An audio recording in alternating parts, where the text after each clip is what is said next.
চিপাজাৰ তুৰাইগাঁৱৰ এগৰাকী যুৱতীয়ে বিগত 15টা বছৰে এখন চকীকে সাৰথি হিচাপে লৈ সময় অতিবাহিত কৰিছে।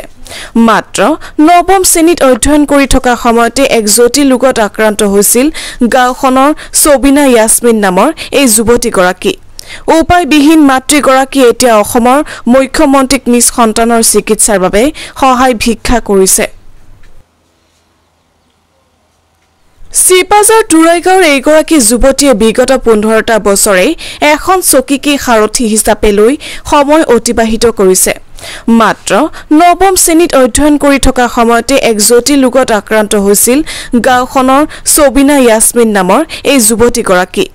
উপায়বিহীন মাতৃগৰাকী এতিয়া অসমৰ মুখ্যমন্ত্ৰীক নিজ সন্তানৰ চিকিৎসাৰ বাবে সহায় ভিক্ষা কৰিছে। এই কথা ক'ব বিচাৰিছোঁ আপোনালোকক যে মই মানে শাৰীৰিকভাৱে এজনী অসুস্থ ছোৱালী। মই আজি 2011 চনৰ পৰা মই খোজ কাঢ়িব নোৱাৰোঁ। মই প্ৰথম খোজ কাঢ়িব ধৰোঁতে মানে মোৰ গোটেই নাৰ্ভটো টানি টানি ধৰে। মই খোজ কাঢ়িব নোৱাৰোঁ। বহুত চিকিৎসা কৰিলোঁ, উন্নত চিকিৎসাৰ ফলাফলটো মই একো পোৱা নাই। সেনেকৈ মানে আছোঁ। ক্লাছ 9ৰ পৰা আছিলোঁ। মই মেট্ৰিক দিব বহুত মানে কৰিছিলোঁ। মই হাতেৰে লিখিব নোৱাৰা হৈ গ'লোঁ। মই সেইকাৰণে মেট্ৰিকটো দিব নোৱাৰিলোঁ। তাৰপিছত এতিয়া এনেকৈ বহি আছোঁ আৰু বহিয়ে মোৰ জীৱন। মা ডাঙিনীয়ে মোৰ আব্বা ঢুকুৱা আজি 5 বছৰ হৈ গ'ল। মোৰ বা ভাইটি দুজনী আছে। মোৰ মা অবিহনে মানে দাঙি লৈ যোৱা পেচাব পায়খানা সেনেকৈ মই এখন চকী কৰি দিছে মোক। চকী এখন কাটি পেলাই দি দিছে। তাত মানে মই পেচাব পায়খানা সেইবিলাকত মানে হৈ আছোঁ আৰু ষ্টলত বহিব নোৱাৰোঁ। মই মানে অলপ ৰাইজৰ পৰা সহায় সহযোগিতা পালে এবাৰ চিকিৎসা কৰিব বিচাৰিছিলোঁ। আৰু মানে এখন আজিকালি যে আছে চেয়াৰ এখন হুইল চেয়াৰ সেনেকৈ হ'লে মানে এবাৰ সোমোৱা কৰিব পাৰোঁ। চৰকাৰৰ পৰা অৰুণোদয়টো পাই আছিলোঁ। আজি 2 মাহ হ'ল আকৌ কটা গৈছে। বিকলাংগ পেঞ্চনটো সম্পূৰ্ণ বন্ধ হৈছে। আজি 2 বছৰ হৈ গ'ল।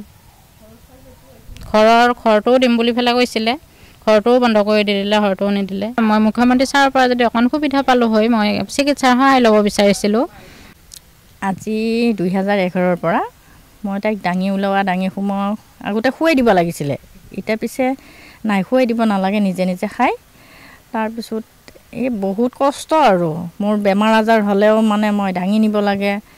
আৰু এতিয়া মই বৰ্তমান তাইক এই থেৰাপিটো কৰিছিলোঁ।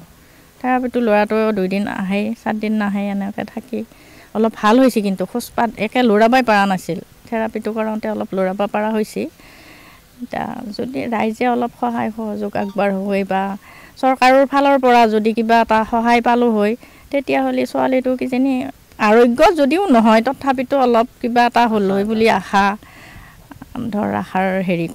কৰিব পাৰি আৰু। আজি মই আছোঁ, যদি মোৰ কিবা এটা হৈ যায় তেতিয়া কোনে চাব? সেইটো মোৰ বহুত চিন্তা। আৰু মই থাকোঁতে যদি অলপমান কিবা এটা হ'ল হয়। চৰকাৰৰ ফালৰ পৰা নাই, একো সুবিধা নাই। তাইক ছাৰ্ভে এটা কৰা গৈছিল, কিন্তু ছাৰ্ভে ল'ৰাটো অপাৰ মাতিলোঁ মই পঞ্চায়তৰ। তাৰপৰা পদূলিৰ মুখৰ পৰা ঘূৰি গ'ল। কোনোবা আহিবা মানা কৰিলে, নাহিল। সেই ঘৰটো মানে তেতিয়াৰ পৰা স্পেচিয়েলি কোটাত দিম বুলি কৈছিল। বিনন্দ শইকীয়াই পঠাইছিল, কিন্তু নাহিল। এতিয়া পৰমা ছাৰেও মানে কি কোনেও কোৱা নাই তেওঁ কথাটো। ক'লে তেওঁ কৰিলে হয়, কিন্তু এতিয়ালৈকে কোৱা নাই। যদি মুখ্যমন্ত্ৰী মহোদয়ে যদি কিবা এটা আমাৰ ফালে চাই, তাইৰ ফালে চাই যদি কিবা কৰিলে হয়, দয়া তেওঁৰ উপজিল হয়।